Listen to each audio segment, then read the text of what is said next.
রাত ২টোর সময় ভূতের মতো সেজে ভিডিও শ্যুট করতে গিয়ে তো পুরো আমি বিপদে পড়ে গেছিলাম আর শরীর খুব অসুস্থ হয়ে গেছিল।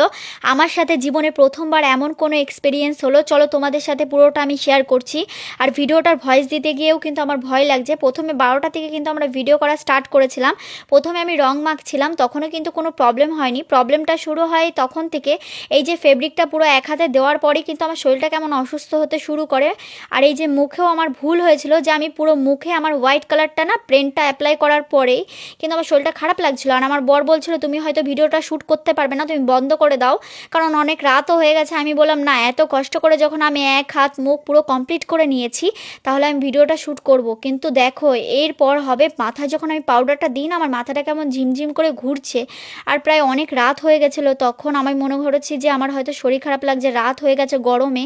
কিন্তু না, আস্তে আস্তে ব্যাপারটা আমি ফিল করতে পারি তখন, যখন আমার পুরো লুকটা কমপ্লিট হয়। অনেকে হয়তো ভাববে আমি ভুল কথা বলছি বা আমি ভাউকাবাজি গল্প সাজিয়ে তোমাদেরকে বলছি। তো তাদেরকে বলবো, তোমরা রাত ১২টার পর থেকে এরকম কোনো লুক ক্রিয়েট করে দেখো তোমাদের সাথে কীরকম হয়। আমার সাথে তো হয়েছে, হতে পারে আমার সঙ্গে কেন হলো আমি বুঝতে পারিনি। কিন্তু আমি নেক্সট টাইম থেকে রাত্রেবেলা করে কোনো রকম এরকম ভূত সেজে ভিডিও করার আর কোনো দিন সাহস দেখাবো না। এবার থেকে যদি আমি এই ধরনের ভিডিও করি তাহলে দিনের বেলাতেই করব। পুরোপুরি যখন আমার লুকটা কমপ্লিট হতে থাকে, শ্বাসকষ্ট কিন্তু আস্তে আস্তে বাড়তে থাকছিল। আমি প্রথম দিকে ভাবছিলাম আমি ভয় পাচ্ছি হয়তো নিজেকে আয়নায় দেখে। কিন্তু আমার বর বলছে, তোমার চোখটা পুরো লাল হয়ে গেছে কেন, তোমার শরীরটা মনে হচ্ছে অসুস্থ লাগছে। আমার বর এক কথা বারবার বলছে। আর ওইদিকে ২:৩০ যখন বাজে তখন হয়েছে মেন ঘটনাটা। মানে ভিডিও আমি নাচ করছিলাম, সুন্দরভাবে ভিডিও শ্যুট করছিলাম আর নিজেকে বুঝ দিচ্ছিলাম যে না, আমার সব মনের ভুল, এরকম সেজেছি তাই। কিন্তু হঠাৎ করে আমার এত পরিমাণে বমি পেয়ে যায় আর মনে হচ্ছিল আমার ঘাড়টা কেউ চেপে ধরে আছে। মানে ঘাড়টা আর নাড়াতে পারছিলাম না, এত কষ্ট হচ্ছিল, শরীরের মধ্যে অঞ্জ্বালা করছিল।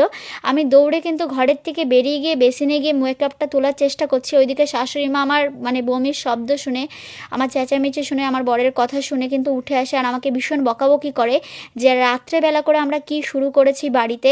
অসুস্থ হয়ে গেছিলাম পুরোপুরিভাবে আমি এই ভিডিওটা বানাতে গিয়ে।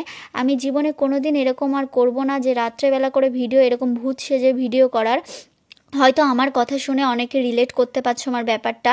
আর যারা বিশ্বাস করছো না তাদেরকে আমি বলবো, তোমরা কখনো যদি পারো রাত্রেবেলা রাত ১২টার পরে এরকম ধরনের লুক ক্রিয়েট করে ঘরটা পুরো আওয়াজ মাওয়াজ বন্ধ করে, দরজা জানলা বন্ধ করে এরকম একটা ভাইব নিয়ে ভিডিও করো। দেখো, সেখানে একটা নেগেটিভ এনার্জি তুমি বুঝতে পারবে। আর আমি খুবই ভয় পেয়েছিলাম। নেক্সট টাইম থেকে রাতের বেলা আমি এই ধরনের শ্যুট আর কখনোই করব না।